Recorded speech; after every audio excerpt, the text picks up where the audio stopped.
The Book of Judges, Chapter 1. Now after the death of Joshua, it came to pass that the children of Israel asked the Lord, saying, Who shall be first to go up for us against the Canaanites to fight against them? And the Lord said, Judah shall go up. Indeed, I have delivered the land into his hand. So Judah said to Simeon his brother, Come up with me to my allotted territory, that we may fight against the Canaanites, and I will likewise go with you to your allotted territory. And Simeon went with him. Then Judah went up, and the Lord delivered the Canaanites and the Perizzites into their hand. And they killed 10,000 men at Bezek. And they found Adoni-Bezek in Bezek, and fought against him. And they defeated the Canaanites and the Perizzites. Then Adoni-Bezek fled, and they pursued him and caught him and cut off his thumbs and big toes. And Adoni-Bezek said, 70 kings with their thumbs and big toes cut off used to gather scraps under my table. As I have done, so God has repaid me. Then they brought him to Jerusalem, and there he died. Now the children of Judah fought against Jerusalem, and took it. They struck it with the edge of the sword and set the city on fire. And afterward the children of Judah went down to fight against the Canaanites who dwelt in the mountains, in the south, and in the lowland. Then Judah went against the Canaanites who dwelt in Hebron. Now the name of Hebron was formerly Kirjath-Arba. And they killed Sheshai, Ahiman, and Talmai. From there they went against the inhabitants of Debir. The name of Debir was formerly Kirjath-Sepher. Then Caleb said, Whoever attacks Kirjath-Sepher and takes it, to him I will give my daughter Achsah as wife. And Othniel, the son of Kenaz, Caleb's younger brother, took it. So he gave him his daughter Achsah as wife. Now it happened, when she came to him, that she urged him to ask her father for a field. And she dismounted from her donkey, and Caleb said to her, What do you wish? So she said to him, Give me a blessing. Since you have given me land in the south, give me also springs of water.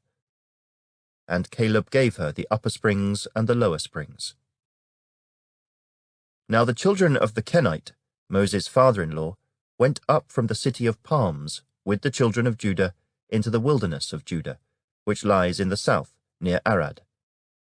And they went and dwelt among the people. And Judah went with his brother Simeon, and they attacked the Canaanites who inhabited Zephath, and utterly destroyed it.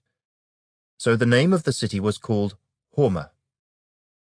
Also Judah took Gaza with its territory, Ashkelon with its territory, and Ekron with its territory. So the Lord was with Judah. And they drove out the mountaineers, but they could not drive out the inhabitants of the lowland, because they had chariots of iron. And they gave Hebron to Caleb, as Moses had said. Then he expelled from there the 3 sons of Anak. But the children of Benjamin did not drive out the Jebusites who inhabited Jerusalem, so the Jebusites dwell with the children of Benjamin in Jerusalem to this day. And the house of Joseph also went up against Bethel, and the Lord was with them. So the house of Joseph sent men to spy out Bethel. The name of the city was formerly Luz.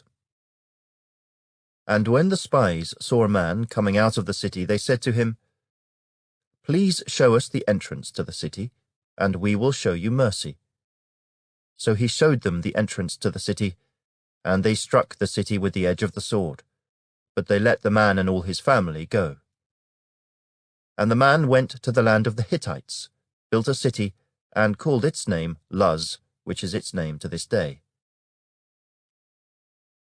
However, Manasseh did not drive out the inhabitants of Beth-shean and its villages, or Taanach and its villages, or the inhabitants of Dor and its villages, or the inhabitants of Ibleam and its villages, or the inhabitants of Megiddo and its villages. For the Canaanites were determined to dwell in that land. And it came to pass, when Israel was strong, that they put the Canaanites under tribute, but did not completely drive them out. Nor did Ephraim drive out the Canaanites who dwelt in Gezer, so the Canaanites dwelt in Gezer among them. Nor did Zebulun drive out the inhabitants of Kitron, or the inhabitants of Nahalol, so the Canaanites dwelt among them, and were put under tribute. Nor did Asher drive out the inhabitants of Akko, or the inhabitants of Sidon, or of Arlab, Akzib, Helba, Aphek, or Rehob. So the Asherites dwelt among the Canaanites, the inhabitants of the land, for they did not drive them out. Nor did Naphtali drive out the inhabitants of Beth-Shemesh, or the inhabitants of Beth-Anath, but they dwelt among the Canaanites, the inhabitants of the land. Nevertheless, the inhabitants of Beth-Shemesh and Beth-Anath were put under tribute to them. And the Amorites forced the children of Dan into the mountains, for they would not allow them to come down to the valley. And the Amorites were determined to dwell in Mount Heres, in Ajalon, and in Shaalbim. Yet when the strength of the house of Joseph became greater, they were put under tribute. Now the boundary of the Amorites was from the ascent of Akrabim, from Selah, and upward. Chapter 2. Then the angel of the Lord came up from Gilgal to Bochim, and said, I led you up from Egypt, and brought you to the land of which I swore to your fathers. And I said, I will never break my covenant with you, and you shall make no covenant with the inhabitants of this land. You shall tear down their altars. But you have not obeyed my voice. Why have you done this? Therefore I also said, I will not drive them out before you, but they shall be thorns in your side, and their gods shall be a snare to you. So it was, when the angel of the Lord spoke these words to all the children of Israel, that the people lifted up their voices and wept. Then they called the name of that place Bochim, and they sacrificed there to the Lord. And when Joshua had dismissed the people, the children of Israel went each to his own inheritance to possess the land. So the people served the Lord all the days of Joshua, and all the days of the elders who outlived Joshua, who had seen all the great works of the Lord which he had done for Israel. Now Joshua the son of Nun, the servant of the Lord, died when he was 110 years old, and they buried him within the border of his inheritance at Timnath-Heres, in the mountains of Ephraim, on the north side of Mount Gaash. When all that generation had been gathered to their fathers, another generation arose after them, who did not know the Lord, nor the work which he had done for Israel. Then the children of Israel did evil in the sight of the Lord, and served the Baals. And they forsook the Lord God of their fathers, who had brought them out of the land of Egypt, and they followed other gods from among the gods of the people who were all around them, and they bowed down to them. And they provoked the Lord to anger. They forsook the Lord, and served Baal and the Ashtoreths. And the anger of the Lord was hot against Israel. So he delivered them into the hands of plunderers who despoiled them. And he sold them into the hands of their enemies all around, so that they could no longer stand before their enemies. Wherever they went out, the hand of the Lord was against them for calamity, as the Lord had said, and as the Lord had sworn to them. And they were greatly distressed. Nevertheless, the Lord raised up judges who delivered them out of the hand of those who plundered them. Yet they would not listen to their judges, but they played the harlot with other gods, and bowed down to them. They turned quickly from the way in which their fathers walked, in obeying the commandments of the Lord. They did not do so. And when the Lord raised up judges for them, the Lord was with the judge, and delivered them out of the hand of their enemies all the days of the judge. For the Lord was moved to pity by their groaning, because of those who oppressed them and harassed them. And it came to pass, when the judge was dead, that they reverted, and behaved more corruptly than their fathers, by following other gods, to serve them and bow down to them. They did not cease from their own doings, nor from their stubborn way.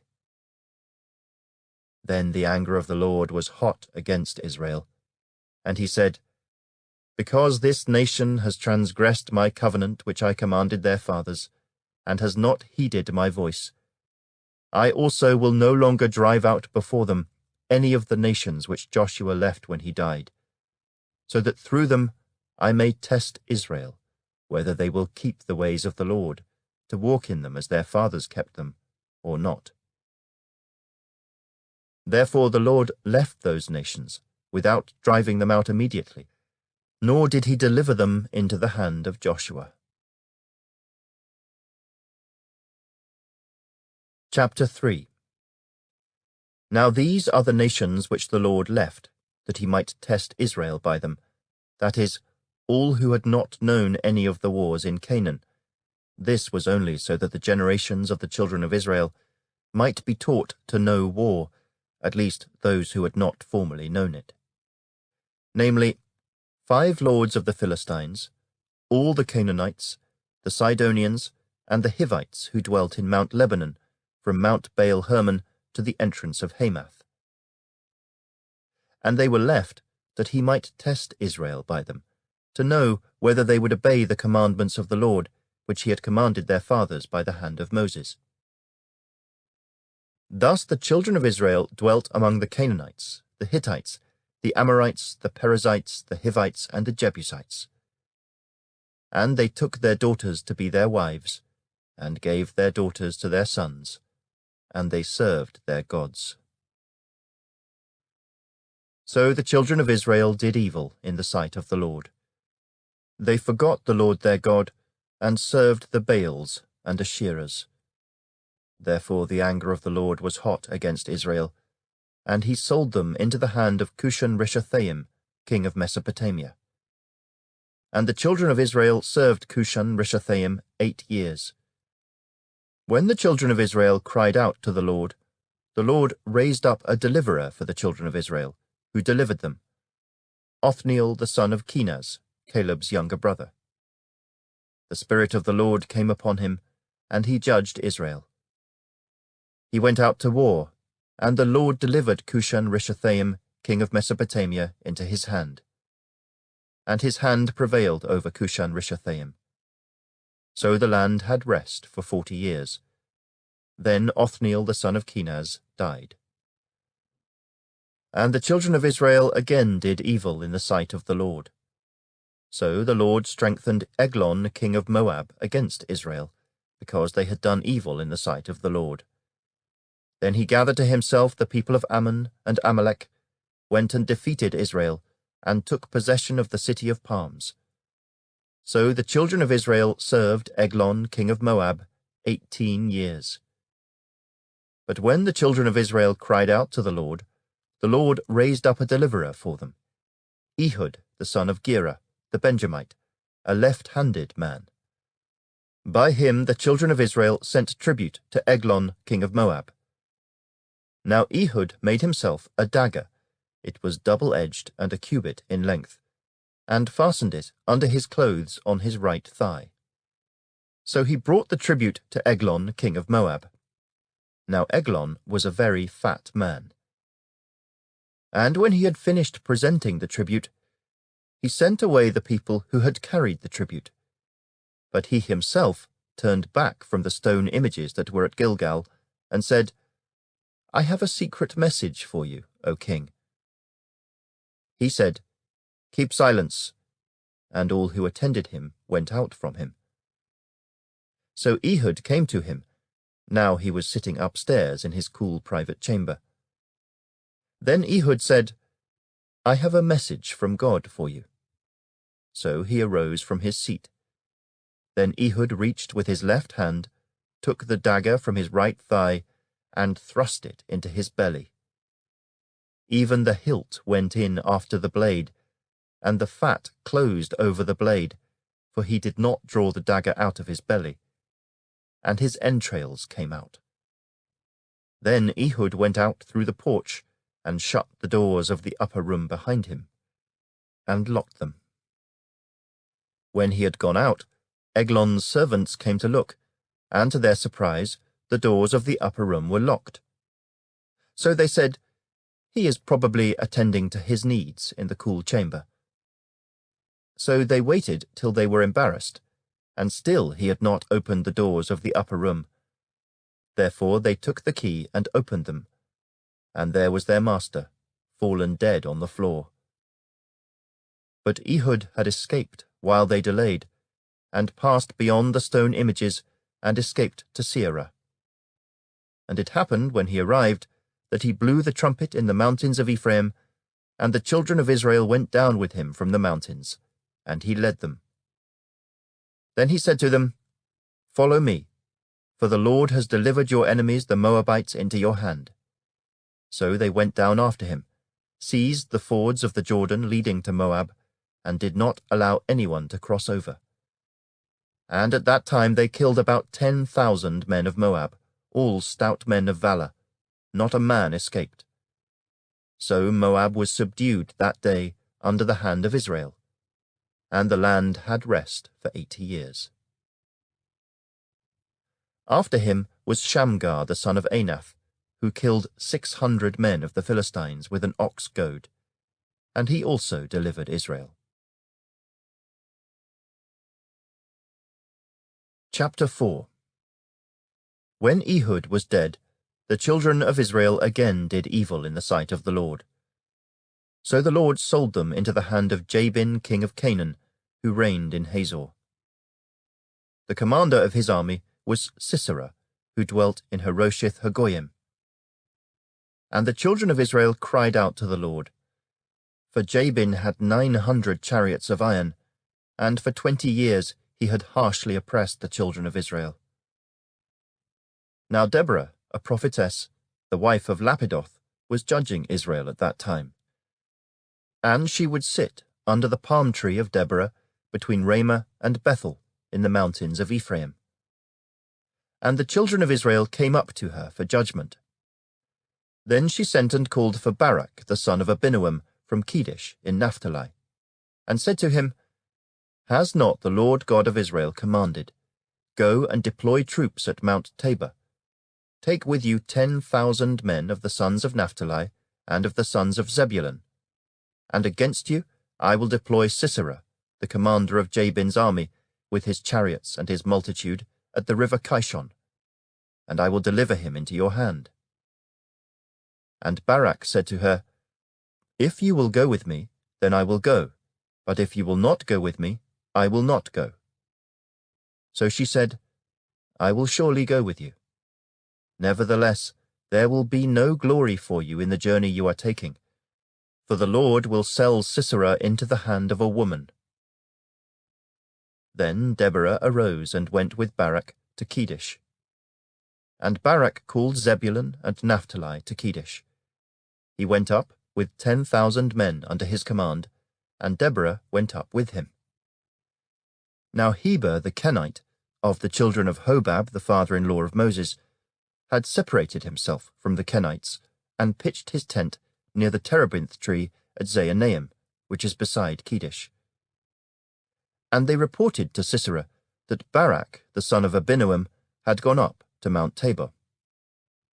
So Sisera gathered together all his chariots, 900 chariots of iron, and all the people who were with him, from Harosheth Hagoyim to the river Kishon.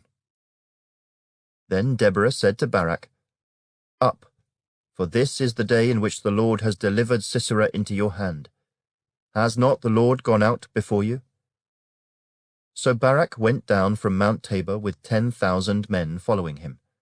And the Lord routed Sisera, and all his chariots and all his army, with the edge of the sword before Barak. And Sisera alighted from his chariot, and fled away on foot. But Barak pursued the chariots and the army as far as Harosheth Hagoyim, and all the army of Sisera fell by the edge of the sword. Not a man was left. However, Sisera had fled away on foot to the tent of Jael, the wife of Heber the Kenite. For there was peace between Jabin king of Hazor and the house of Heber the Kenite.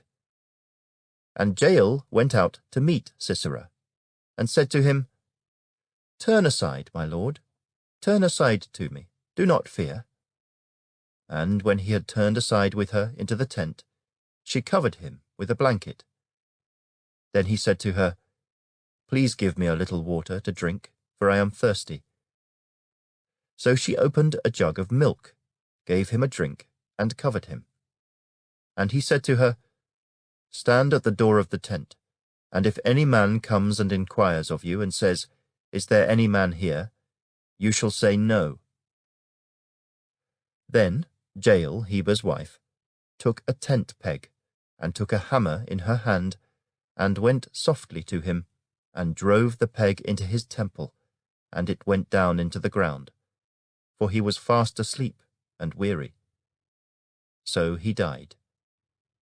And then, as Barak pursued Sisera, Jael came out to meet him, and said to him, "Come, I will show you the man whom you seek." And when he went into her tent, there lay Sisera, dead, with the peg in his temple.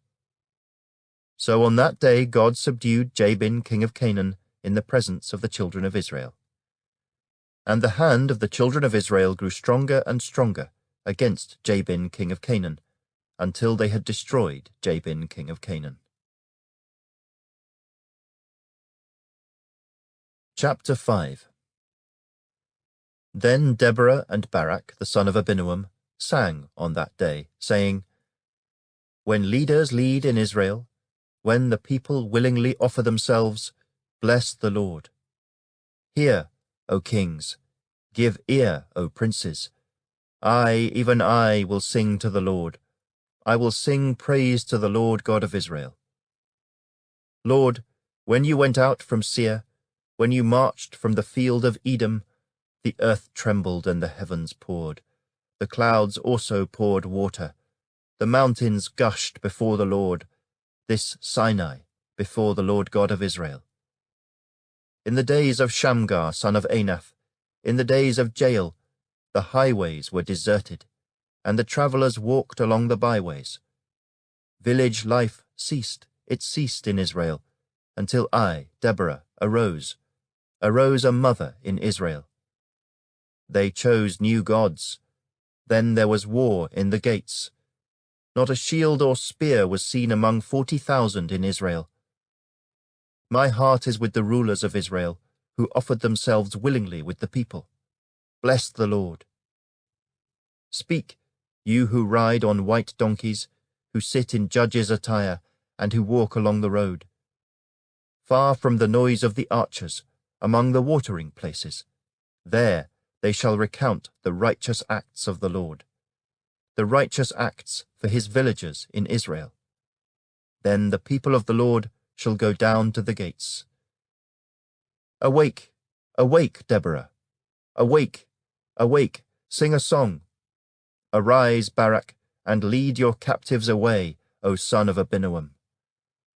Then the survivors came down, the people against the nobles. The Lord came down for me against the mighty. From Ephraim were those whose roots were in Amalek. After you, Benjamin, with your peoples, from Machir rulers came down, and from Zebulun those who bear the recruiter's staff. And the princes of Issachar were with Deborah. As Issachar, so was Barak sent into the valley under his command. Among the divisions of Reuben there were great resolves of heart. Why did you sit among the sheepfolds to hear the pipings for the flocks? The divisions of Reuben have great searchings of heart. Gilead stayed beyond the Jordan, and why did Dan remain on ships? Asher continued at the seashore, and stayed by his inlets. Zebulun is a people who jeopardized their lives to the point of death.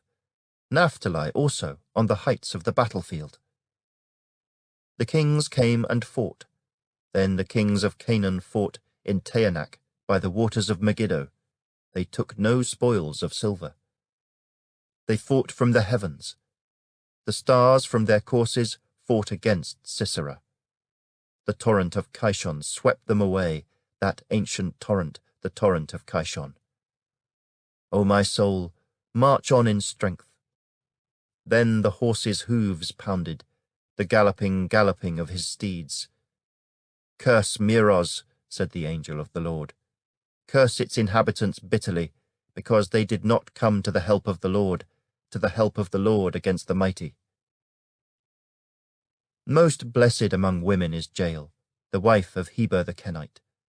Blessed is she among women in tents. He asked for water, she gave milk. She brought out cream in a lordly bowl.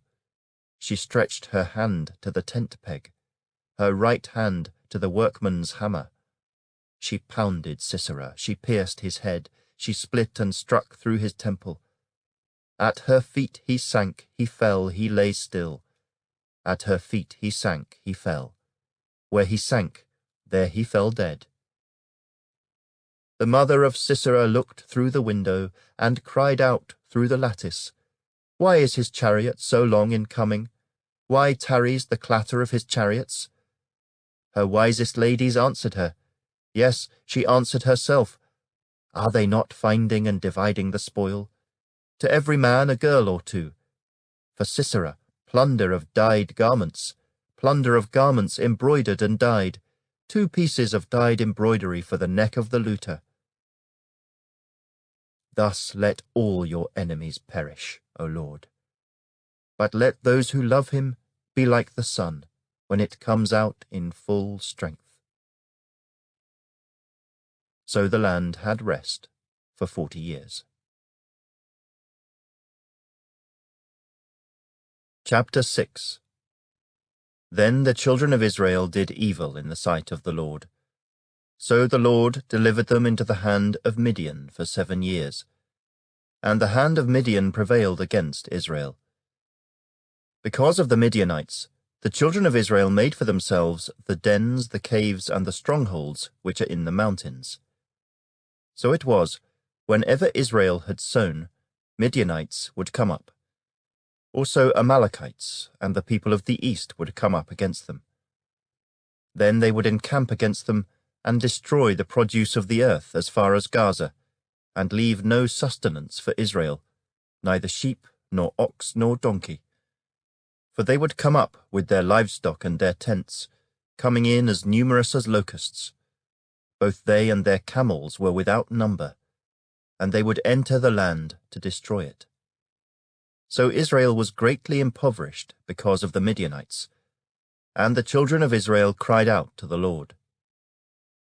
And it came to pass, when the children of Israel cried out to the Lord because of the Midianites, that the Lord sent a prophet to the children of Israel, who said to them, Thus says the Lord God of Israel, I brought you up from Egypt, and brought you out of the house of bondage. And I delivered you out of the hand of the Egyptians, and out of the hand of all who oppressed you, and drove them out before you, and gave you their land. Also I said to you, I am the Lord your God. Do not fear the gods of the Amorites, in whose land you dwell. But you have not obeyed my voice. Now the angel of the Lord came and sat under the terebinth tree, which was in Ophrah, which belonged to Joash the Abiezrite, while his son Gideon threshed wheat in the winepress, in order to hide it from the Midianites. And the angel of the Lord appeared to him and said to him, The Lord is with you, you mighty man of valor. Gideon said to him, O my Lord, if the Lord is with us, why then has all this happened to us? And where are all his miracles which our fathers told us about, saying, Did not the Lord bring us up from Egypt? But now the Lord has forsaken us, and delivered us into the hands of the Midianites. Then the Lord turned to him and said, Go in this might of yours, and you shall save Israel from the hand of the Midianites. Have I not sent you? So he said to him, O my Lord, how can I save Israel? Indeed, my clan is the weakest in Manasseh, and I am the least in my father's house. And the Lord said to him, Surely I will be with you, and you shall defeat the Midianites as one man. Then he said to him, If now I have found favor in your sight, then show me a sign that it is you who talk with me. Do not depart from here, I pray, until I come to you and bring out my offering and set it before you. And he said, I will wait until you come back. So Gideon went in and prepared a young goat and unleavened bread from an ephah of flour. The meat he put in a basket, and he put the broth in a pot. And he brought them out to him under the terebinth tree and presented them. The angel of God said to him, Take the meat and the unleavened bread, and lay them on this rock, and pour out the broth. And he did so.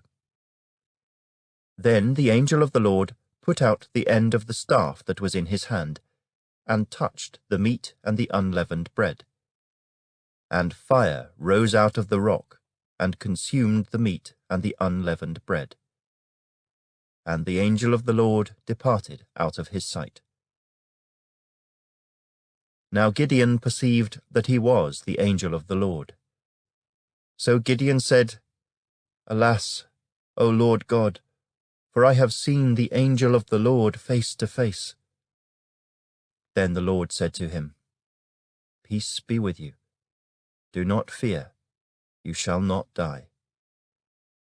So Gideon built an altar there to the Lord, and called it, The Lord is Peace. To this day it is still in Ophrah of the Abiezrites. Now it came to pass the same night that the Lord said to him, Take your father's young bull, the second bull of 7 years old, and tear down the altar of Baal that your father has, and cut down the wooden image that is beside it, and build an altar to the Lord your God on top of this rock in the proper arrangement, and take the second bull and offer a burnt sacrifice with the wood of the image which you shall cut down. So Gideon took 10 men from among his servants, and did as the Lord had said to him. But because he feared his father's household and the men of the city too much to do it by day, he did it by night. And when the men of the city arose early in the morning, there was the altar of Baal torn down, and the wooden image that was beside it was cut down, and the second bull was being offered on the altar which had been built. So they said to one another, Who has done this thing? And when they had inquired and asked, they said, Gideon the son of Joash has done this thing. Then the men of the city said to Joash, Bring out your son, that he may die, because he has torn down the altar of Baal, and because he has cut down the wooden image that was beside it. But Joash said to all who stood against him, Would you plead for Baal? Would you save him? Let the one who would plead for him be put to death by morning. If he is a god, let him plead for himself, because his altar has been torn down. Therefore on that day he called him Jerubbaal, saying, Let Baal plead against him, because he has torn down his altar. Then all the Midianites and Amalekites, the people of the east, gathered together, and they crossed over and encamped in the valley of Jezreel. But the Spirit of the Lord came upon Gideon. Then he blew the trumpet, and the Abiezrites gathered behind him. And he sent messengers throughout all Manasseh, who also gathered behind him. He also sent messengers to Asher, Zebulun, and Naphtali, and they came up to meet them. So Gideon said to God, If you will save Israel by my hand, as you have said, look, I shall put a fleece of wool on the threshing floor. If there is dew on the fleece only, and it is dry on all the ground, then I shall know that you will save Israel by my hand, as you have said. And it was so. When he rose early the next morning, and squeezed the fleece together, he wrung the dew out of the fleece, a bowlful of water. Then Gideon said to God, Do not be angry with me, but let me speak just once more. Let me test, I pray, just once more with the fleece. Let it now be dry only on the fleece, but on all the ground let there be dew. And God did so that night. It was dry on the fleece only, but there was dew on all the ground. Chapter 7. Then Jerubbaal, that is Gideon, and all the people who were with him, rose early and encamped beside the well of Harod, so that the camp of the Midianites was on the north side of them, by the hill of Moreh in the valley. And the Lord said to Gideon, "The people who are with you are too many for me to give the Midianites into their hands, lest Israel claim glory for itself against me, saying, 'My own hand has saved me.'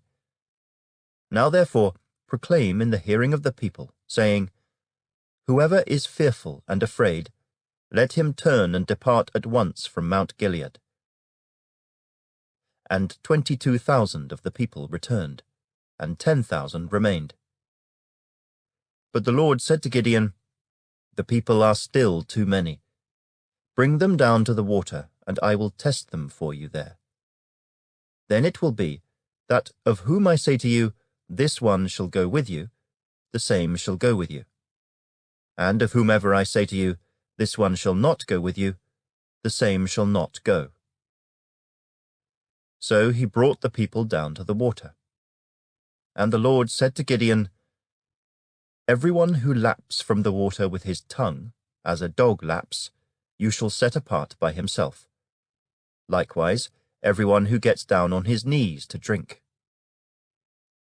And the number of those who lapped, putting their hand to their mouth, was 300 men. But all the rest of the people got down on their knees to drink water. Then the Lord said to Gideon, 'By the 300 men who lapped, I will save you, and deliver the Midianites into your hand. Let all the other people go, every man to his place.'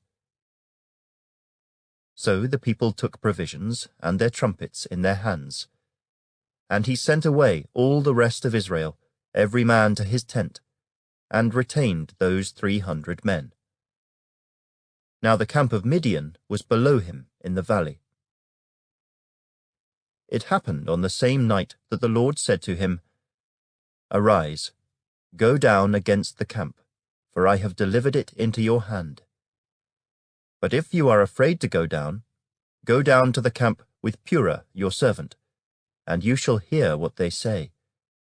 And afterward your hands shall be strengthened to go down against the camp.' Then he went down with Purah his servant to the outpost of the armed men who were in the camp. Now the Midianites and the Amalekites, all the people of the east, were lying in the valley as numerous as locusts, and their camels were without number, as the sand by the seashore in multitude. And when Gideon had come, there was a man telling a dream to his companion. He said, 'I have had a dream. To my surprise, a loaf of barley bread tumbled into the camp of Midian. It came to a tent, and struck it so that it fell and overturned, and the tent collapsed.' Then his companion answered and said, 'This is nothing else but the sword of Gideon the son of Joash, a man of Israel. Into his hand God has delivered Midian and the whole camp.' And so it was, when Gideon heard the telling of the dream and its interpretation, that he worshipped. He returned to the camp of Israel and said, 'Arise, for the Lord has delivered the camp of Midian into your hand.' Then he divided the 300 men into 3 companies, and he put a trumpet into every man's hand, with empty pitchers and torches inside the pitchers. And he said to them, 'Look at me and do likewise. Watch, and when I come to the edge of the camp, you shall do as I do. When I blow the trumpet, I and all who are with me, then you also blow the trumpets on every side of the whole camp, and say, "The sword of the Lord and of Gideon." So Gideon and the 100 men who were with him came to the outpost of the camp at the beginning of the middle watch, just as they had posted the watch. And they blew the trumpets and broke the pitchers that were in their hands. Then the 3 companies blew the trumpets and broke the pitchers. They held the torches in their left hands and the trumpets in their right hands for blowing. And they cried, the sword of the Lord and of Gideon." And every man stood in his place all around the camp, and the whole army ran and cried out and fled. When the 300 blew the trumpets, the Lord set every man's sword against his companion throughout the whole camp. And the army fled to Beth Acacia, towards Zererah, as far as the border of Abel-Meholah by Tabbath. And the men of Israel gathered together from Naphtali, Asher, and all Manasseh, and pursued the Midianites. Then Gideon sent messengers throughout all the mountains of Ephraim, saying, "Come down against the Midianites, and seize from them the watering places, as far as Beth-barah and the Jordan." Then all the men of Ephraim gathered together, and seized the watering places, as far as Beth-barah and the Jordan. And they captured 2 princes of the Midianites, Oreb and Zeeb. They killed Oreb at the rock of Oreb, and Zeeb they killed at the winepress of Zeeb. They pursued Midian, and brought the heads of Oreb and Zeeb to Gideon on the other side of the Jordan. Chapter 8.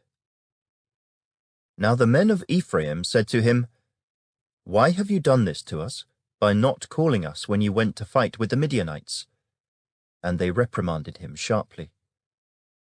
So he said to them, "What have I done now in comparison with you? Is not the gleaning of the grapes of Ephraim better than the vintage of Abiezer? God has delivered into your hands the princes of Midian, Oreb and Zeeb, and what was I able to do in comparison with you?" Then their anger toward him subsided when he said that. When Gideon came to the Jordan, he and the 300 men who were with him crossed over, exhausted but still in pursuit. Then he said to the men of Succoth, "Please give loaves of bread to the people who follow me, for they are exhausted, and I am pursuing Zebah and Zalmunna, kings of Midian."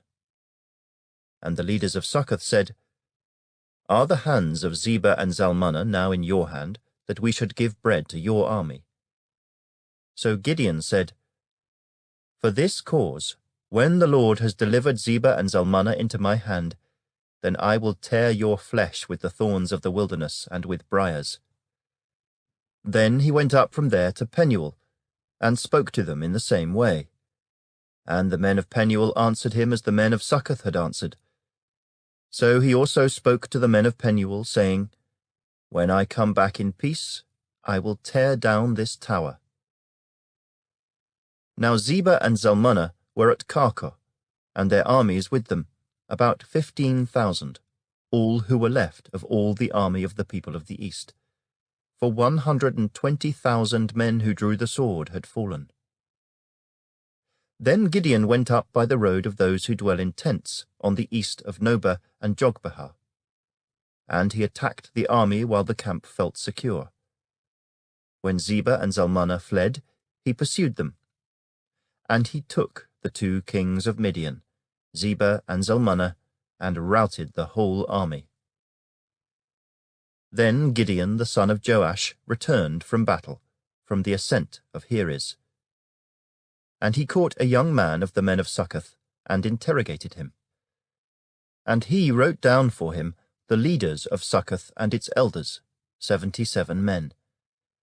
Then he came to the men of Succoth and said, "Here are Zebah and Zalmunna, about whom you ridiculed me, saying, 'Are the hands of Zebah and Zalmunna now in your hand, that we should give bread to your weary men?'" And he took the elders of the city, and thorns of the wilderness and briars, and with them he taught the men of Succoth. Then he tore down the tower of Penuel, and killed the men of the city. And he said to Zebah and Zalmunna, "What kind of men were they whom you killed at Tabor?" So they answered, "As you are, so were they. Each one resembled the son of a king." Then he said, "They were my brothers, the sons of my mother. As the Lord lives, if you had let them live, I would not kill you." And he said to Jether his firstborn, Rise, kill them. But the youth would not draw his sword, for he was afraid because he was still a youth. So Zebah and Zalmunna said, Rise yourself and kill us, for as a man is, so is his strength. So Gideon arose and killed Zebah and Zalmunna, and took the crescent ornaments that were on their camels' necks. Then the men of Israel said to Gideon, Rule over us, both you and your son and your grandson also, for you have delivered us from the hand of Midian. But Gideon said to them, I will not rule over you, nor shall my son rule over you. The Lord shall rule over you. Then Gideon said to them, I would like to make a request of you, that each of you would give me the earrings from his plunder. For they had golden earrings, because they were Ishmaelites. So they answered, We will gladly give them. And they spread out a garment, and each man threw into it the earrings from his plunder. Now the weight of the gold earrings that he requested was 1,700 shekels of gold, besides the crescent ornaments, pendants, and purple robes which were on the kings of Midian, and besides the chains that were around their camels' necks. Then Gideon made it into an ephod, and set it up in his city, Ophrah. And all Israel played the harlot with it there. It became a snare to Gideon and to his house. Thus Midian was subdued before the children of Israel, so that they lifted their heads no more. And the country was quiet for 40 years in the days of Gideon. Then Jerubbaal the son of Joash went and dwelt in his own house. Gideon had 70 sons who were his own offspring, for he had many wives. And his concubine, who was in Shechem, also bore him a son, whose name he called Abimelech. Now Gideon the son of Joash died at a good old age, and was buried in the tomb of Joash his father, in Ophrah of the Abiezrites. So it was, as soon as Gideon was dead, that the children of Israel again played the harlot with the Baals, and made Baal-berith their god. Thus the children of Israel did not remember the Lord their God, who had delivered them from the hands of all their enemies on every side. Nor did they show kindness to the house of Jerubbaal, Gideon, in accordance with the good he had done for Israel. Chapter 9. Then Abimelech, the son of Jerubbaal, went to Shechem, to his mother's brothers, and spoke with them, and with all the family of the house of his mother's father, saying, Please speak in the hearing of all the men of Shechem. Which is better for you, that all 70 of the sons of Jerubbaal reign over you, or that one reign over you? Remember that I am your own flesh and bone. And his mother's brothers spoke all these words concerning him in the hearing of all the men of Shechem. And their heart was inclined to follow Abimelech, for they said, He is our brother. So they gave him 70 shekels of silver from the temple of Baal-berith, with which Abimelech hired worthless and reckless men, and they followed him. Then he went to his father's house at Ophrah, and killed his brothers, the 70 sons of Jerubbaal, on one stone. But Jotham, the youngest son of Jerubbaal, was left, because he hid himself. And all the men of Shechem gathered together, all of Beth Millo, and they went and made Abimelech king beside the terebinth tree at the pillar that was in Shechem. Now when they told Jotham, he went and stood on top of Mount Gerizim, and lifted his voice and cried out. And he said to them, Listen to me, you men of Shechem, that God may listen to you. The trees once went forth to anoint a king over them. And they said to the olive tree, Reign over us. But the olive tree said to them, Should I cease giving my oil, with which they honor God and men, and go to sway over trees? Then the trees said to the fig tree, You come and reign over us. But the fig tree said to them, Should I cease my sweetness and my good fruit, and go to sway over trees? Then the trees said to the vine, You come and reign over us. But the vine said to them, Should I cease my new wine, which cheers both God and men, and go to sway over trees? Then all the trees said to the bramble, You come and reign over us. And the bramble said to the trees, If in truth you anoint me as king over you, then come and take shelter in my shade. But if not, let fire come out of the bramble and devour the cedars of Lebanon.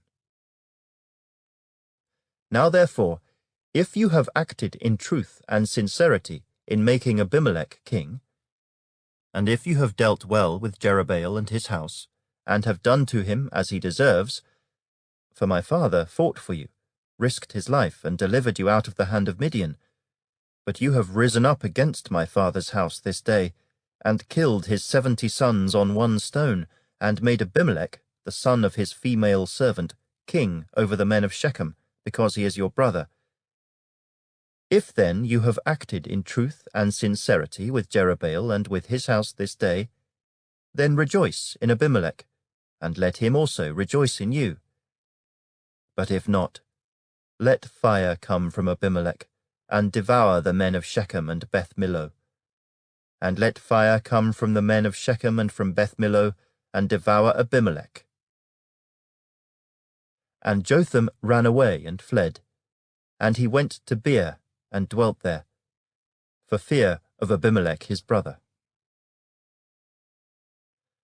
After Abimelech had reigned over Israel 3 years, God sent a spirit of ill will between Abimelech and the men of Shechem, and the men of Shechem dealt treacherously with Abimelech, that the crime done to the 70 sons of Jerubbaal might be settled, and their blood be laid on Abimelech their brother, who killed them, and on the men of Shechem, who aided him in the killing of his brothers.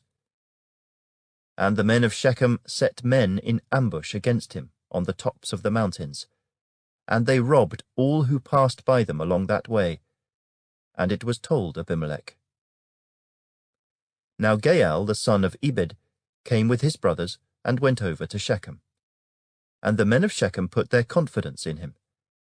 So they went out into the fields and gathered grapes from their vineyards and trod them and made merry. And they went into the house of their God and ate and drank and cursed Abimelech. Then Gaal the son of Ebed said, Who is Abimelech, and who is Shechem that we should serve him? Is he not the son of Jerubbaal, and is not Zebul his officer? Serve the men of Hamor, the father of Shechem. But why should we serve him? If only this people were under my authority, then I would remove Abimelech. So he said to Abimelech, Increase your army, and come out. When Zebul, the ruler of the city, heard the words of Gaal the son of Ebed, his anger was aroused. And he sent messengers to Abimelech secretly, saying, Take note, Gaal the son of Ebed and his brothers have come to Shechem, and here they are, fortifying the city against you. Now therefore, get up by night, you and the people who are with you, and lie in wait in the field. And it shall be, as soon as the sun is up in the morning, that you shall rise early and rush upon the city. And when he and the people who are with him come out against you, you may then do to them as you find opportunity. So Abimelech and all the people who were with him rose by night, and lay in wait against Shechem in 4 companies. When Gaal the son of Ebed went out and stood in the entrance to the city gate, Abimelech and the people who were with him rose from lying in wait. And when Gaal saw the people, he said to Zebul, Look, people are coming down from the tops of the mountains. But Zebul said to him, You see the shadows of the mountains as if they were men. So Gaal spoke again and said, See, people are coming down from the center of the land, and another company is coming from the diviner's terebinth tree. Then Zebul said to him, Where indeed is your mouth now, with which you said, Who is Abimelech, that we should serve him? Are not these the people whom you despised? Go out, if you will, and fight with them now. So Gaal went out, leading the men of Shechem, and fought with Abimelech. And Abimelech chased him, and he fled from him, and many fell wounded to the very entrance of the gate.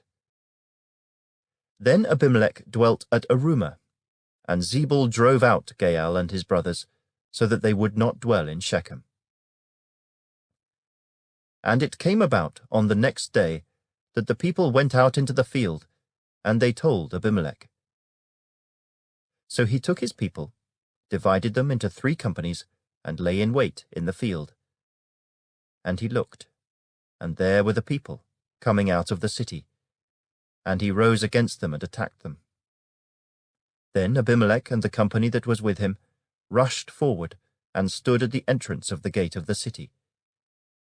And the other 2 companies rushed upon all who were in the fields and killed them. So Abimelech fought against the city all that day. He took the city and killed the people who were in it, and he demolished the city and sowed it with salt. Now when all the men of the tower of Shechem had heard that, they entered the stronghold of the temple of the god Berith. And it was told Abimelech that all the men of the tower of Shechem were gathered together. Then Abimelech went up to Mount Zalmon, he and all the people who were with him. And Abimelech took an axe in his hand, and cut down a bough from the trees, and took it and laid it on his shoulder. Then he said to the people who were with him, What you have seen me do, make haste and do as I have done. So each of the people likewise cut down his own bough, and followed Abimelech, put them against the stronghold, and set the stronghold on fire above them, so that all the people of the tower of Shechem died, about 1,000 men and women. Then Abimelech went to Thebez, and he encamped against Thebez and took it. But there was a strong tower in the city, and all the men and women, all the people of the city, fled there and shut themselves in. Then they went up to the top of the tower. So Abimelech came as far as the tower and fought against it, and he drew near the door of the tower to burn it with fire. But a certain woman dropped an upper millstone on Abimelech's head and crushed his skull. Then he called quickly to the young man, his armor-bearer, and said to him, Draw your sword and kill me, lest men say of me, A woman killed him. So his young man thrust him through, and he died. And when the men of Israel saw that Abimelech was dead, they departed, every man to his place. Thus God repaid the wickedness of Abimelech, which he had done to his father by killing his 70 brothers. And all the evil of the men of Shechem God returned on their own heads, and on them came the curse of Jotham the son of Jerubbaal. Chapter 10. After Abimelech, there arose to save Israel Tola the son of Pua, the son of Dodo, a man of Issachar. And he dwelt in Shema in the mountains of Ephraim. He judged Israel 23 years, and he died and was buried in Shema. After him arose Jair, a Gileadite, and he judged Israel 22 years. Now he had 30 sons who rode on 30 donkeys. They also had 30 towns, which are called Havoth Jair to this day, which are in the land of Gilead. And Jair died and was buried in Canaan. Then the children of Israel again did evil in the sight of the Lord, and served the Baals and the Ashtoreths, the gods of Syria, the gods of Sidon, the gods of Moab, the gods of the people of Ammon, and the gods of the Philistines.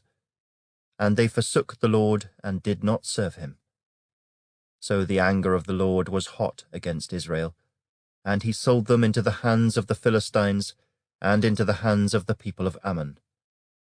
From that year they harassed and oppressed the children of Israel for 18 years, all the children of Israel who were on the other side of the Jordan, in the land of the Amorites, in Gilead.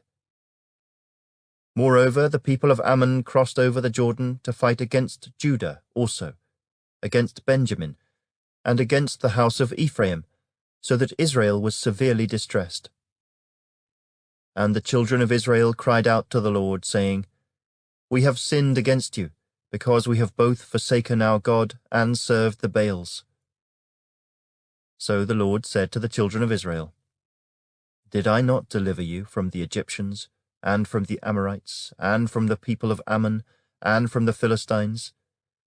Also the Sidonians and Amalekites and Maonites oppressed you, and you cried out to me, and I delivered you from their hand. Yet you have forsaken me and served other gods. Therefore I will deliver you no more. Go and cry out to the gods which you have chosen. Let them deliver you in your time of distress. And the children of Israel said to the Lord, We have sinned. Do to us whatever seems best to you. Only deliver us this day, we pray. So they put away the foreign gods from among them, and served the Lord. And his soul could no longer endure the misery of Israel. Then the people of Ammon gathered together, and encamped in Gilead. And the children of Israel assembled together, and encamped in Mizpah. And the people, the leaders of Gilead, said to one another, Who is the man who will begin the fight against the people of Ammon? He shall be head over all the inhabitants of Gilead. Chapter 11. Now Jephthah the Gileadite was a mighty man of valour, but he was the son of a harlot. And Gilead begot Jephthah. Gilead's wife bore sons, and when his wife's sons grew up, they drove Jephthah out, and said to him, You shall have no inheritance in our father's house, for you are the son of another woman. Then Jephthah fled from his brothers, and dwelt in the land of Tob. And worthless men banded together with Jephthah, and went out raiding with him.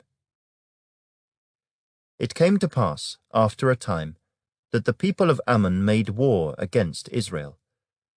And so it was, when the people of Ammon made war against Israel, that the elders of Gilead went to get Jephthah from the land of Tob. Then they said to Jephthah, Come and be our commander, that we may fight against the people of Ammon. So Jephthah said to the elders of Gilead, Did you not hate me, and expel me from my father's house? Why have you come to me now when you are in distress? And the elders of Gilead said to Jephthah, That is why we have turned again to you now, that you may go with us and fight against the people of Ammon, and be our head over all the inhabitants of Gilead. So Jephthah said to the elders of Gilead, If you take me back home to fight against the people of Ammon, and the Lord delivers them to me, shall I be your head? And the elders of Gilead said to Jephthah, The Lord will be a witness between us, if we do not do according to your words. Then Jephthah went with the elders of Gilead, and the people made him head and commander over them. And Jephthah spoke all his words before the Lord in Mizpah. Now Jephthah sent messengers to the king of the people of Ammon, saying, What do you have against me, that you have come to fight against me in my land? And the king of the people of Ammon answered the messengers of Jephthah, Because Israel took away my land when they came up out of Egypt, from the Arnon as far as the Jabbok, and to the Jordan. Now therefore restore those lands peaceably. So Jephthah again sent messengers to the king of the people of Ammon, and said to him, Thus says Jephthah, Israel did not take away the land of Moab, nor the land of the people of Ammon. For when Israel came up from Egypt, they walked through the wilderness as far as the Red Sea and came to Kadesh. Then Israel sent messengers to the king of Edom, saying, Please let me pass through your land. But the king of Edom would not heed. And in like manner they sent to the king of Moab, but he would not consent. So Israel remained in Kadesh. And they went along through the wilderness, and bypassed the land of Edom and the land of Moab, came to the east side of the land of Moab, and encamped on the other side of the Arnon. But they did not enter the border of Moab, for the Arnon was the border of Moab. Then Israel sent messengers to Sihon, king of the Amorites, king of Heshbon. And Israel said to him, Please let us pass through your land into our place. But Sihon did not trust Israel to pass through his territory. So Sihon gathered all his people together, encamped in Jahaz, and fought against Israel. And the Lord God of Israel delivered Sihon and all his people into the hand of Israel, and they defeated them. Thus Israel gained possession of all the land of the Amorites, who inhabited that country. They took possession of all the territory of the Amorites, from the Arnon to the Jabbok, and from the wilderness to the Jordan. And now the Lord God of Israel has dispossessed the Amorites from before his people Israel. Should you then possess it? Will you not possess whatever Chemosh your God gives you to possess? So, whatever the Lord our God takes possession of before us, we will possess. And now, are you any better than Balak the son of Zippor, king of Moab? Did he ever strive against Israel? Did he ever fight against them? While Israel dwelt in Heshbon and its villages, in Aroer and its villages, and in all the cities along the banks of the Arnon, for 300 years, why did you not recover them within that time? Therefore I have not sinned against you, but you wronged me by fighting against me. May the Lord, the judge, render judgment this day between the children of Israel and the people of Ammon. However, the king of the people of Ammon did not heed the words which Jephthah sent him. Then the Spirit of the Lord came upon Jephthah, and he passed through Gilead and Manasseh, and passed through Mizpah of Gilead. And from Mizpah of Gilead he advanced toward the people of Ammon. And Jephthah made a vow to the Lord, and said, If you will indeed deliver the people of Ammon into my hands, then it will be that whatever comes out of the doors of my house to meet me, when I return in peace from the people of Ammon, shall surely be the Lord's, and I will offer it up as a burnt offering. So Jephthah advanced toward the people of Ammon to fight against them, and the Lord delivered them into his hands. And he defeated them from Aroer as far as Minnith, 20 cities, and to Abel-keramim with a very great slaughter. Thus the people of Ammon were subdued before the children of Israel. When Jephthah came to his house at Mizpah, there was his daughter, coming out to meet him with timbrels and dancing. And she was his only child. Besides her he had neither son nor daughter. And it came to pass, when he saw her, that he tore his clothes and said, Alas, my daughter, you have brought me very low. You are among those who trouble me, for I have given my word to the Lord, and I cannot go back on it. So she said to him, My father, if you have given your word to the Lord, do to me according to what has gone out of your mouth, because the Lord has avenged you of your enemies, the people of Ammon. Then she said to her father, Let this thing be done for me. Let me alone for 2 months, that I may go and wander on the mountains, and bewail my virginity, my friends and I. So he said, Go. And he sent her away for 2 months, and she went with her friends, and bewailed her virginity on the mountains. And it was so, at the end of 2 months, that she returned to her father, and he carried out his vow with her, which he had vowed. she knew no man. And it became a custom in Israel that the daughters of Israel went 4 days each year to lament the daughter of Jephthah the Gileadite. Chapter 12. Then the men of Ephraim gathered together, crossed over toward Zaphon, and said to Jephthah, "Why did you cross over to fight against the people of Ammon, and did not call us to go with you? We will burn your house down on you with fire." And Jephthah said to them, "My people and I were in a great struggle with the people of Ammon, and when I called you, you did not deliver me out of their hands. So when I saw that you would not deliver me, I took my life in my hands and crossed over against the people of Ammon. And the Lord delivered them into my hand. Why then have you come up to me this day to fight against me?" Now Jephthah gathered together all the men of Gilead and fought against Ephraim.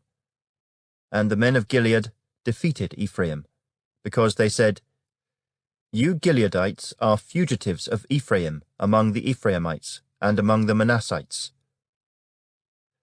The Gileadites seized the fords of the Jordan before the Ephraimites arrived. And when any Ephraimite who escaped said, "Let me cross over," the men of Gilead would say to him, "Are you an Ephraimite?" If he said, "No," then they would say to him, "Then say, Shibboleth." And he would say, Sibboleth, for he could not pronounce it right. Then they would take him and kill him at the fords of the Jordan. There fell at that time 42,000 Ephraimites. And Jephthah judged Israel 6 years. Then Jephthah the Gileadite died, and was buried among the cities of Gilead. After him, Ibzan of Bethlehem judged Israel. He had 30 sons, and he gave away 30 daughters in marriage, and brought in 30 daughters from elsewhere for his sons. He judged Israel 7 years. Then Ibzan died and was buried at Bethlehem.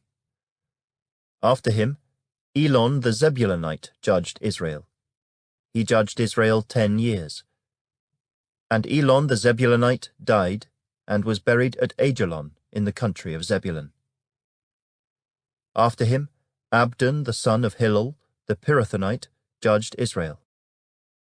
He had 40 sons and 30 grandsons, who rode on 70 young donkeys. He judged Israel 8 years. Then Abdon the son of Hillel the Pirathonite died, and was buried in Pirathon in the land of Ephraim, in the mountains of the Amalekites. Chapter 13. Again the children of Israel did evil in the sight of the Lord, and the Lord delivered them into the hand of the Philistines for 40 years. Now there was a certain man from Zorah, of the family of the Danites, whose name was Manoah, and his wife was barren and had no children. And the angel of the Lord appeared to the woman and said to her, "Indeed now, you are barren and have borne no children, but you shall conceive and bear a son. Now therefore, please be careful not to drink wine or similar drink, and not to eat anything unclean. For behold, you shall conceive and bear a son, and no razor shall come upon his head, for the child shall be a Nazarite to God from the womb, and he shall begin to deliver Israel out of the hand of the Philistines." So the woman came and told her husband, saying, "A man of God came to me, and his countenance was like the countenance of the angel of God, very awesome. But I did not ask him where he was from, and he did not tell me his name.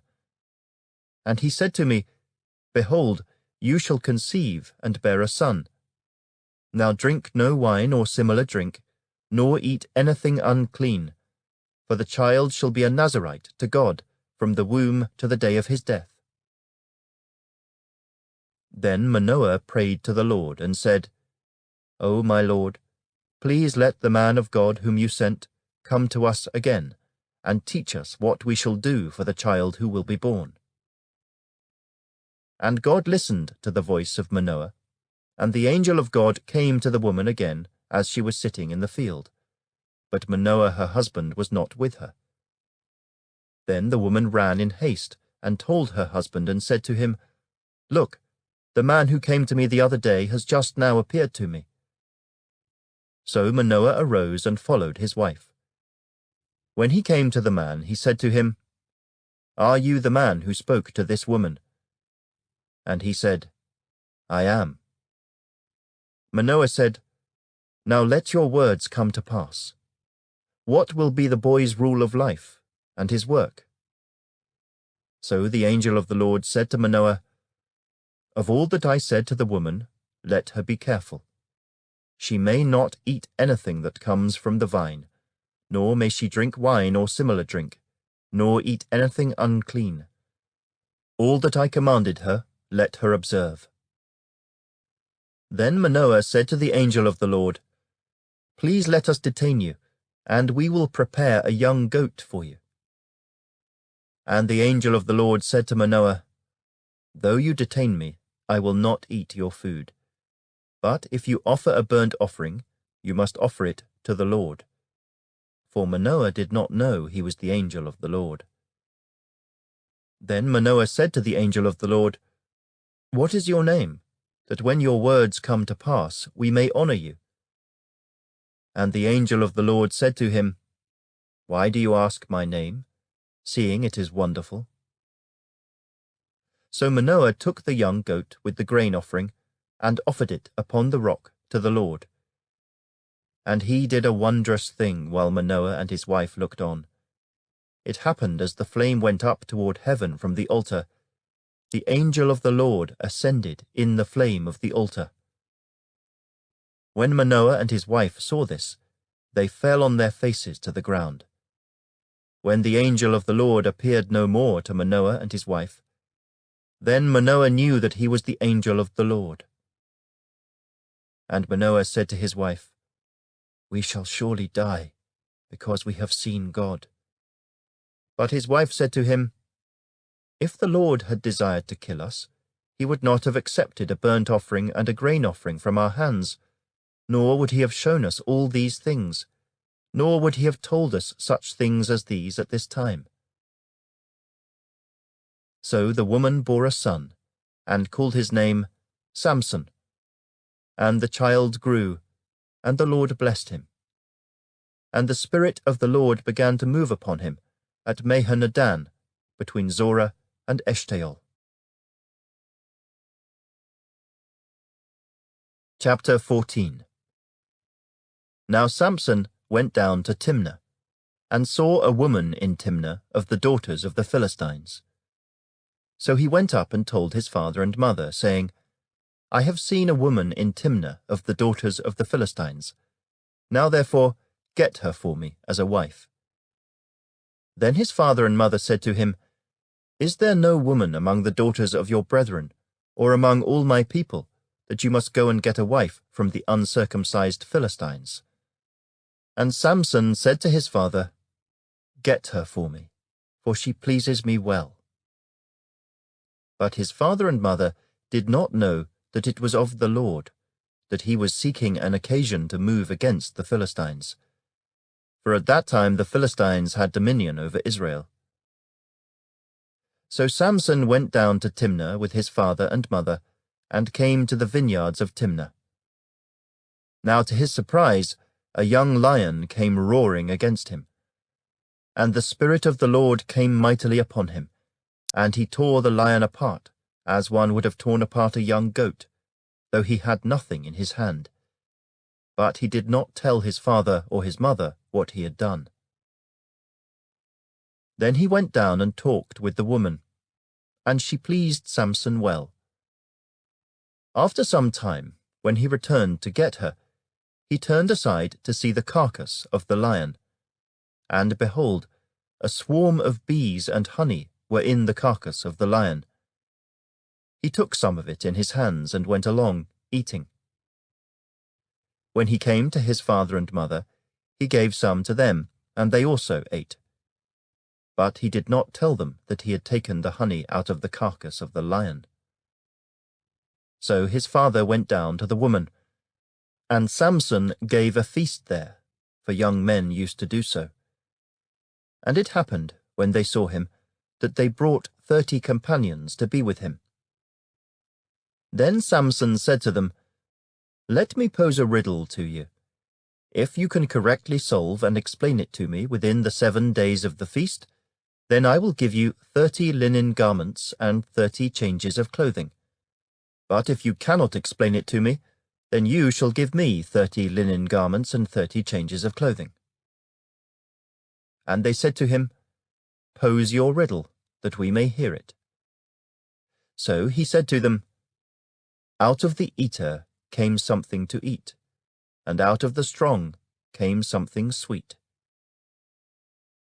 Now for 3 days they could not explain the riddle. But it came to pass on the 7th day that they said to Samson's wife, "Entice your husband, that he may explain the riddle to us, or else we will burn you and your father's house with fire. Have you invited us in order to take what is ours? Is that not so?" Then Samson's wife wept on him and said, "You only hate me. You do not love me. You have posed a riddle to the sons of my people, but you have not explained it to me."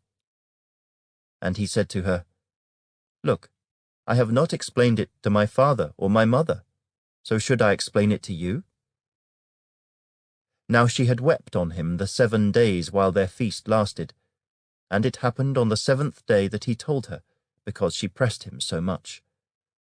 Then she explained the riddle to the sons of her people. So the men of the city said to him on the 7th day before the sun went down, "What is sweeter than honey? And what is stronger than a lion?" And he said to them, "If you had not ploughed with my heifer, you would not have solved my riddle." Then the Spirit of the Lord came upon him mightily, and he went down to Ashkelon and killed 30 of their men, took their apparel, and gave the changes of clothing to those who had explained the riddle. So his anger was aroused, and he went back up to his father's house. And Samson's wife was given to his companion, who had been his best man. Chapter 15. After a while, in the time of wheat harvest, it happened that Samson visited his wife with a young goat. And he said, "Let me go into my wife, into her room." But her father would not permit him to go in. Her father said, "I really thought that you thoroughly hated her. Therefore I gave her to your companion. Is not her younger sister better than she? Please take her instead." And Samson said to them, "This time I shall be blameless regarding the Philistines if I harm them." Then Samson went and caught 300 foxes, and he took torches, turned the foxes tail to tail, and put a torch between each pair of tails. When he had set the torches on fire, he let the foxes go into the standing grain of the Philistines, and burned up both the shocks and the standing grain, as well as the vineyards and olive groves. Then the Philistines said, "Who has done this?" And they answered, "Samson, the son-in-law of the Timnite, because he has taken his wife and given her to his companion." So the Philistines came up and burned her and her father with fire. Samson said to them, "Since you would do a thing like this, I will surely take revenge on you, and after that I will cease." So he attacked them hip and thigh with a great slaughter. Then he went down and dwelt in the cleft of the rock of Etam. Now the Philistines went up, encamped in Judah, and deployed themselves against Lehi. And the men of Judah said, "Why have you come up against us?" So they answered, "We have come up to arrest Samson, to do to him as he has done to us." Then 3,000 men of Judah went down to the cleft of the rock of Etam, and said to Samson, "Do you not know that the Philistines rule over us? What is this you have done to us?" And he said to them, "As they did to me, so I have done to them." But they said to him, "We have come down to arrest you, that we may deliver you into the hands of the Philistines." Then Samson said to them, "Swear to me that you will not kill me yourselves." So they spoke to him, saying, "No, but we will tie you securely and deliver you into their hand, but we will surely not kill you." And they bound him with 2 new ropes and brought him up from the rock. When he came to Lehi, the Philistines came shouting against him. Then the Spirit of the Lord came mightily upon him, and the ropes that were on his arms became like flax that is burned with fire, and his bonds broke loose from his hands. He found a fresh jawbone of a donkey, reached out his hand and took it, and killed 1,000 men with it. Then Samson said, "With the jawbone of a donkey, heaps upon heaps, with the jawbone of a donkey, I have slain 1,000 men." And so it was, when he had finished speaking, that he threw the jawbone from his hand, and called that place Ramoth-Lehi. Then he became very thirsty, so he cried out to the Lord and said, "You have given this great deliverance by the hand of your servant, and now shall I die of thirst and fall into the hand of the uncircumcised?" So God split the hollow place that is in Lehi, and water came out, and he drank, and his spirit returned, and he revived. Therefore he called its name En-Hakkore, which is in Lehi to this day. And he judged Israel 20 years in the days of the Philistines. Chapter 16. Now Samson went to Gaza, and saw a harlot there, and went in to her. When the Gazites were told, "Samson has come here," they surrounded the place, and lay in wait for him all night at the gate of the city. They were quiet all night, saying, "In the morning, when it is daylight, we will kill him." And Samson lay low till midnight. Then he arose at midnight, took hold of the doors of the gate of the city and the 2 gateposts, pulled them up, bar and all, put them on his shoulders, and carried them to the top of the hill that faces Hebron. Afterward it happened that he loved a woman in the valley of Sorek, whose name was Delilah. And the lords of the Philistines came up to her, and said to her, "Entice him, and find out where his great strength lies, and by what means we may overpower him, that we may bind him to afflict him, and every one of us will give you 1,100 pieces of silver." So Delilah said to Samson, "Please tell me where your great strength lies, and with what you may be bound to afflict you." And Samson said to her, "If they bind me with 7 fresh bowstrings not yet dried, then I shall become weak, and be like any other man." So the lords of the Philistines brought up to her 7 fresh bowstrings not yet dried, and she bound him with them. Now men were lying in wait, staying with her in the room. And she said to him, "The Philistines are upon you, Samson."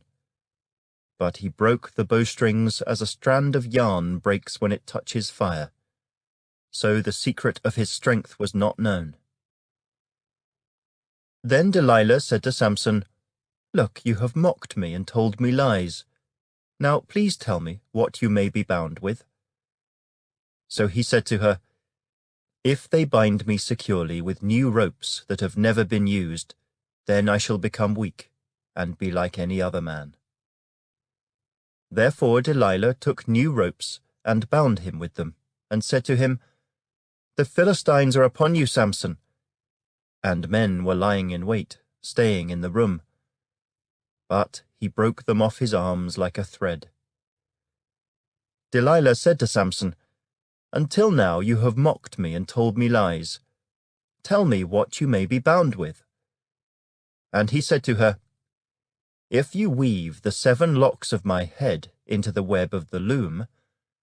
So she wove it tightly with the batten of the loom, and said to him, The Philistines are upon you, Samson. But he awoke from his sleep, and pulled out the batten and the web from the loom. Then she said to him, How can you say, I love you, when your heart is not with me? You have mocked me these 3 times, and have not told me where your great strength lies. And it came to pass, when she pestered him daily with her words, and pressed him, so that his soul was vexed to death, that he told her all his heart, and said to her, No razor has ever come upon my head, for I have been a Nazarite to God from my mother's womb. If I am shaven, then my strength will leave me, and I shall become weak, and be like any other man. When Delilah saw that he had told her all his heart, she sent and called for the lords of the Philistines, saying, Come up once more, for he has told me all his heart.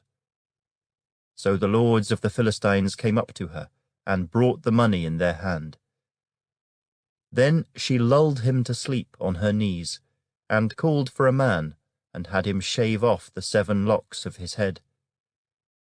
Then she began to torment him, and his strength left him. And she said, The Philistines are upon you, Samson. So he awoke from his sleep and said, I will go out as before at other times and shake myself free. But he did not know that the Lord had departed from him. Then the Philistines took him, and put out his eyes, and brought him down to Gaza. They bound him with bronze fetters, and he became a grinder in the prison. However, the hair of his head began to grow again after it had been shaven. Now the lords of the Philistines gathered together to offer a great sacrifice to Dagon their god, and to rejoice. And they said, Our God has delivered into our hands Samson our enemy. When the people saw him, they praised their God, for they said, Our God has delivered into our hands our enemy, the destroyer of our land, and the one who multiplied our dead. So it happened, when their hearts were merry, that they said, Call for Samson, that he may perform for us. So they called for Samson from the prison, and he performed for them. And they stationed him between the pillars. Then Samson said to the lad who held him by the hand, Let me feel the pillars which support the temple, so that I can lean on them. Now the temple was full of men and women. All the lords of the Philistines were there, about 3,000 men and women on the roof, watching while Samson performed. Then Samson called to the Lord, saying, O Lord God, remember me, I pray. Strengthen me, I pray, just this once, O God, that I may with one blow take vengeance on the Philistines for my 2 eyes. And Samson took hold of the 2 middle pillars which supported the temple, and he braced himself against them, one on his right and the other on his left. Then Samson said, Let me die with the Philistines. And he pushed with all his might, and the temple fell on the lords and all the people who were in it. So the dead that he killed at his death were more than he had killed in his life. And his brothers and all his father's household came down and took him, and brought him up, and buried him between Zorah and Eshtaol in the tomb of his father Manoah. He had judged Israel 20 years. Chapter 17. Now there was a man from the mountains of Ephraim, whose name was Micah. And he said to his mother, The 1,100 shekels of silver that were taken from you, and on which you put a curse, even saying it in my ears, Here is the silver with me, I took it. And his mother said, May you be blessed by the Lord, my son." So when he had returned the 1,100 shekels of silver to his mother said, "I had wholly dedicated the silver from my hand to the Lord for my son, to make a carved image and a moulded image. Now therefore I will return it to you." Thus he returned the silver to his mother.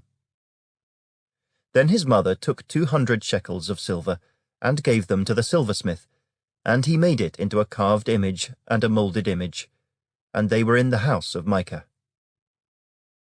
The man Micah had a shrine, and made an ephod and household idols, and he consecrated one of his sons, who became his priest. In those days there was no king in Israel. Everyone did what was right in his own eyes. Now there was a young man from Bethlehem in Judah, of the family of Judah. He was a Levite, and was staying there. The man departed from the city of Bethlehem in Judah to stay wherever he could find a place. Then he came to the mountains of Ephraim, to the house of Micah, as he journeyed. And Micah said to him, "Where do you come from?" So he said to him, "I am a Levite from Bethlehem in Judah, and I am on my way to find a place to stay." Micah said to him, "Dwell with me, and be a father and a priest to me, and I will give you 10 shekels of silver per year, a suit of clothes, and your sustenance." So the Levite went in. Then the Levite was content to dwell with the man, and the young man became like one of his sons to him. So Micah consecrated the Levite, and the young man became his priest, and lived in the house of Micah. Then Micah said, "Now I know that the Lord will be good to me, since I have a Levite as priest." Chapter 18. In those days there was no king in Israel, and in those days the tribe of the Danites was seeking an inheritance for itself to dwell in, for until that day their inheritance among the tribes of Israel had not fallen to them. So the children of Dan sent 5 men of their family from their territory, men of valor from Zorah and Eshtaol, to spy out the land and search it. They said to them, "Go search the land." So they went to the mountains of Ephraim, to the house of Micah, and lodged there. While they were at the house of Micah, they recognized the voice of the young Levite. They turned aside and said to him, "Who brought you here? What are you doing in this place? What do you have here?" He said to them, "Thus and so Micah did for me. He has hired me, and I have become his priest." So they said to him, "Please inquire of God, that we may know whether the journey on which we go will be prosperous." And the priest said to them, "Go in peace. The presence of the Lord be with you on your way." So the 5 men departed and went to Laish. They saw the people who were there, how they dwelt safely, in the manner of the Sidonians, quiet and secure. There were no rulers in the land who might put them to shame for anything. They were far from the Sidonians, and they had no ties with anyone. Then the spies came back to their brethren at Zorah and Eshtaol, and their brethren said to them, "What is your report?" So they said, "Arise, let us go up against them, for we have seen the land, and indeed it is very good. Would you do nothing? Do not hesitate to go, and enter to possess the land. When you go, you will come to a secure people and a large land, for God has given it into your hands, a place where there is no lack of anything that is on the earth." And 600 men of the family of the Danites went from there, from Zorah and Eshtaol, armed with weapons of war. Then they went up and encamped at Kirjath-jearim in Judah. Therefore they call that place Mahaneh-dan to this day. There it is, west of Kirjath-jearim. And they passed from there to the mountains of Ephraim, and came to the house of Micah. Then the 5 men who had gone to spy out the country of Laish answered and said to their brethren, Do you know that there are in these houses an ephod, household idols, a carved image, and a molded image? Now therefore, consider what you should do. So they turned aside there, and came to the house of the young Levite man, to the house of Micah, and greeted him. The 600 men, armed with their weapons of war, who were of the children of Dan, stood by the entrance of the gate. Then the 5 men who had gone to spy out the land went up. Entering there, they took the carved image, the ephod, the household idols, and the molded image. The priest stood at the entrance of the gate with the 600 men who were armed with weapons of war. When these went into Micah's house and took the carved image, the ephod, the household idols, and the molded image, the priest said to them, "What are you doing?" And they said to him, "Be quiet. Put your hand over your mouth and come with us. Be a father and a priest to us. Is it better for you to be a priest to the household of one man, or that you be a priest to a tribe and a family in Israel?" So the priest's heart was glad, and he took the ephod, the household idols, and the carved image, and took his place among the people. Then they turned and departed, and put the little ones, the livestock, and the goods in front of them. When they were a good way from the house of Micah, the men who were in the houses near Micah's house gathered together and overtook the children of Dan. And they called out to the children of Dan. So they turned around and said to Micah, "What ails you that you have gathered such a company?"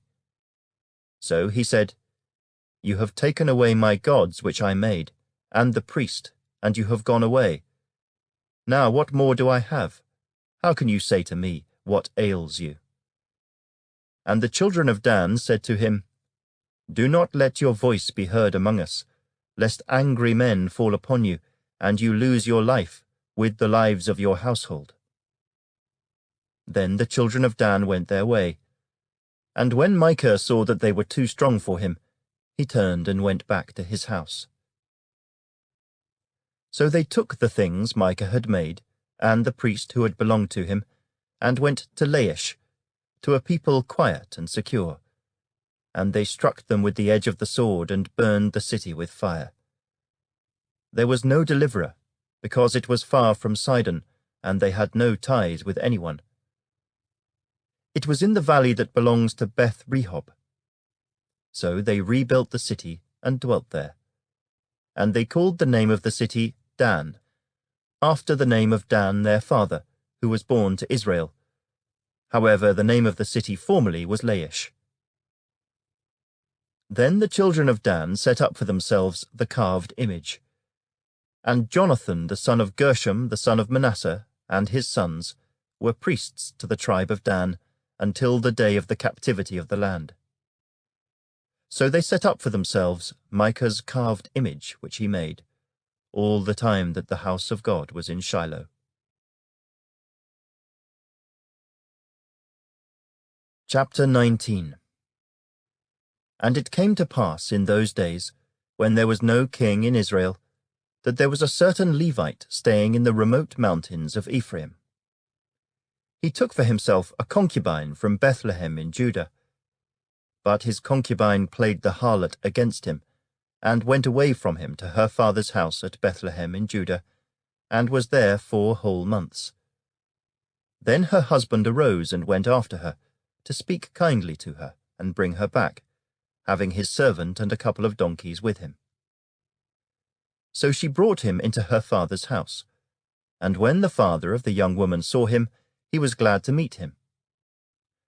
Now his father-in-law, the young woman's father, detained him, and he stayed with him 3 days. So they ate and drank and lodged there. Then it came to pass on the 4th day that they arose early in the morning, and he stood to depart. But the young woman's father said to his son-in-law, "Refresh your heart with a morsel of bread, and afterward go your way." So they sat down, and the 2 of them ate and drank together. Then the young woman's father said to the man, "Please be content to stay all night, and let your heart be merry." And when the man stood to depart, his father-in-law urged him, so he lodged there again. Then he arose early in the morning on the 5th day to depart. But the young woman's father said, "Please refresh your heart." So they delayed until afternoon, and both of them ate. And when the man stood to depart, he and his concubine and his servant, his father-in-law, the young woman's father, said to him, "Look, the day is now drawing toward evening. Please spend the night. See, the day is coming to an end. Lodge here, that your heart may be merry. Tomorrow go your way early, so that you may get home." However, the man was not willing to spend that night. So he rose and departed, and came opposite Jebus, that is, Jerusalem. With him were the 2 saddled donkeys. His concubine was also with him. They were near Jebus, and the day was far spent. And the servant said to his master, "Come, please, and let us turn aside into this city of the Jebusites, and lodge in it." But his master said to him, "We will not turn aside here into a city of foreigners who are not of the children of Israel. We will go on to Gibeah." So he said to his servant, "Come, let us draw near to one of these places, and spend the night in Gibeah or in Ramah." And they passed by and went their way. And the sun went down on them near Gibeah, which belongs to Benjamin. They turned aside there to go in to lodge in Gibeah. And when he went in, he sat down in the open square of the city, for no one would take them into his house to spend the night. Just then, an old man came in from his work in the field at evening, who was also from the mountains of Ephraim. He was staying in Gibeah, whereas the men of the place were Benjamites. And when he raised his eyes, he saw the traveller in the open square of the city. And the old man said, "Where are you going, and where do you come from?" So he said to him, "We are passing from Bethlehem in Judah toward the remote mountains of Ephraim. I am from there. I went to Bethlehem in Judah. Now I am going to the house of the Lord. But there is no one who will take me into his house, although we have both straw and fodder for our donkeys, and bread and wine for myself, for your female servant, and for the young man who is with your servant. There is no lack of anything." And the old man said, "Peace be with you. However, let all your needs be my responsibility. Only do not spend the night in the open square." So he brought him into his house and gave fodder to the donkeys. And they washed their feet and ate and drank. As they were enjoying themselves, suddenly certain men of the city, perverted men, surrounded the house and beat on the door. They spoke to the master of the house, the old man, saying, "Bring out the man who came to your house, that we may know him carnally." But the man, the master of the house, went out to them and said to them, "No, my brethren, I beg you, do not act so wickedly. Seeing this man has come into my house, do not commit this outrage. Look, here is my virgin daughter, and the man's concubine. Let me bring them out now. Humble them, and do with them as you please, but to this man do not do such a vile thing." But the men would not heed him. So the man took his concubine and brought her out to them. And they knew her, and abused her all night until morning. And when the day began to break, they let her go. Then the woman came as the day was dawning, and fell down at the door of the man's house, where her master was, till it was light. When her master arose in the morning, and opened the doors of the house, and went out to go his way, there was his concubine, fallen at the door of the house, with her hands on the threshold. And he said to her, "Get up, and let us be going." But there was no answer. So the man lifted her onto the donkey, and the man got up and went to his place. When he entered his house, he took a knife, laid hold of his concubine, and divided her into 12 pieces, limb by limb, and sent her throughout all the territory of Israel, And so it was that all who saw it said, "No such deed has been done or seen from the day that the children of Israel came up from the land of Egypt until this day." Consider it, confer, and speak up. Chapter 20. So all the children of Israel came out, from Dan to Beersheba, as well as from the land of Gilead, and the congregation gathered together as one man before the Lord at Mizpah. And the leaders of all the people, all the tribes of Israel, presented themselves in the assembly of the people of God, 400,000 foot soldiers who drew the sword. Now the children of Benjamin heard that the children of Israel had gone up to Mizpah. Then the children of Israel said, "Tell us, how did this wicked deed happen?" So the Levite, the husband of the woman who was murdered, answered and said, "My concubine and I went into Gibeah, which belongs to Benjamin, to spend the night. And the men of Gibeah rose against me, and surrounded the house at night because of me. They intended to kill me, but instead they ravished my concubine so that she died. So I took hold of my concubine, cut her in pieces, and sent her throughout all the territory of the inheritance of Israel, because they committed lewdness and outrage in Israel. Look, all of you are children of Israel. Give your advice and counsel here and now." So all the people arose as one man, saying, "None of us will go to his tent, nor will any turn back to his house. But now this is the thing which we will do to Gibeah. We will go up against it by lot.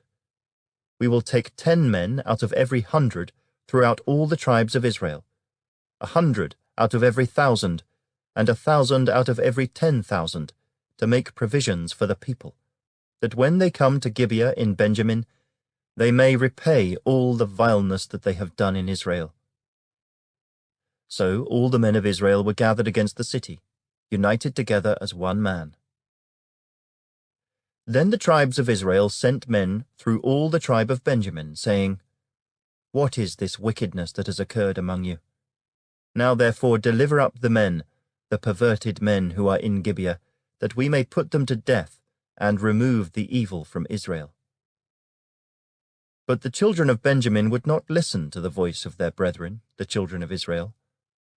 Instead, the children of Benjamin gathered together from their cities to Gibeah, to go to battle against the children of Israel. And from their cities at that time, the children of Benjamin numbered 26,000 men who drew the sword, besides the inhabitants of Gibeah, who numbered 700 select men. Among all this people were 700 select men who were left-handed. Every one could sling a stone at a hair's breadth and not miss. Now besides Benjamin, the men of Israel numbered 400,000 men who drew the sword. All of these were men of war. Then the children of Israel arose and went up to the house of God to inquire of God. They said, "Which of us shall go up first to battle against the children of Benjamin?" The Lord said, "Judah first." So the children of Israel rose in the morning and encamped against Gibeah. And the men of Israel went out to battle against Benjamin, and the men of Israel put themselves in battle array to fight against them at Gibeah.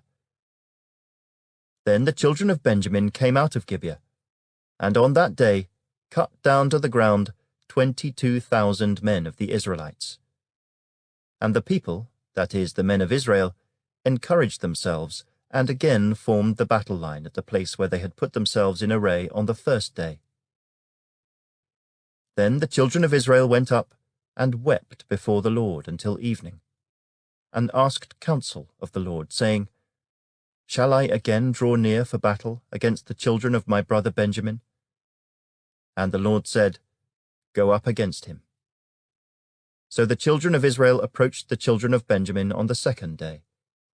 And Benjamin went out against them from Gibeah on the second day, and cut down to the ground 18,000 more of the children of Israel.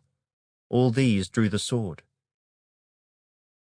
Then all the children of Israel, that is, all the people, went up and came to the house of God and wept, they sat there before the Lord, and fasted that day until evening. And they offered burnt offerings and peace offerings before the Lord.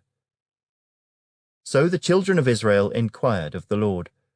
The ark of the covenant of God was there in those days, and Phinehas the son of Eleazar the son of Aaron stood before it in those days, saying, Shall I yet again go out to battle against the children of my brother Benjamin, or shall I cease? And the Lord said, Go up, for tomorrow I will deliver them into your hand. Then Israel set men in ambush all around Gibeah. And the children of Israel went up against the children of Benjamin on the third day, and put themselves in battle array against Gibeah, as at the other times. So the children of Benjamin went out against the people, and were drawn away from the city. They began to strike down and kill some of the people, as at the other times, in the highways, one of which goes up to Bethel and the other to Gibeah, and in the field, about 30 men of Israel.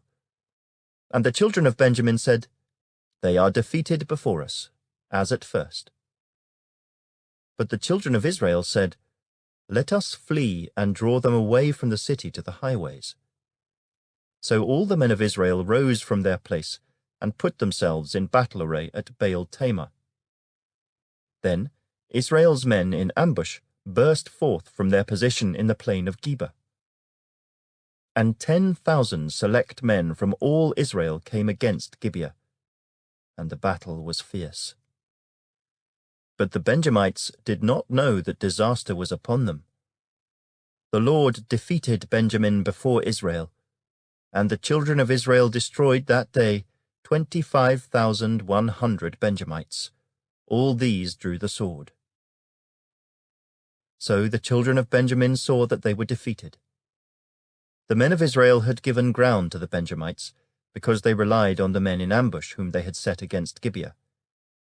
And the men in ambush quickly rushed upon Gibeah. The men in ambush spread out and struck the whole city with the edge of the sword. Now the appointed signal between the men of Israel and the men in ambush was that they would make a great cloud of smoke rise up from the city, whereupon the men of Israel would turn in battle. Now Benjamin had begun to strike and kill about 30 of the men of Israel. For they said, Surely they are defeated before us, as in the first battle. But when the cloud began to rise from the city in a column of smoke, the Benjamites looked behind them, and there was the whole city going up in smoke to heaven. And when the men of Israel turned back, the men of Benjamin panicked, for they saw that disaster had come upon them. Therefore they turned their backs before the men of Israel in the direction of the wilderness. But the battle overtook them, and whoever came out of the cities they destroyed in their midst. They surrounded the Benjamites, chased them, and easily trampled them down, as far as the front of Gibeah toward the east. And 18,000 men of Benjamin fell.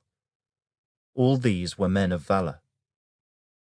Then they turned and fled toward the wilderness to the rock of Rimmon, and they cut down 5,000 of them on the highways. Then they pursued them relentlessly up to Gidom, and killed 2,000 of them. So all who fell of Benjamin that day were 25,000 men who drew the sword. All these were men of valor. But 600 men turned and fled toward the wilderness to the rock of Rimmon, and they stayed at the rock of Rimmon for 4 months. And the men of Israel turned back against the children of Benjamin, and struck them down with the edge of the sword, from every city, men and beasts, all who were found. They also set fire to all the cities they came to. Chapter 21.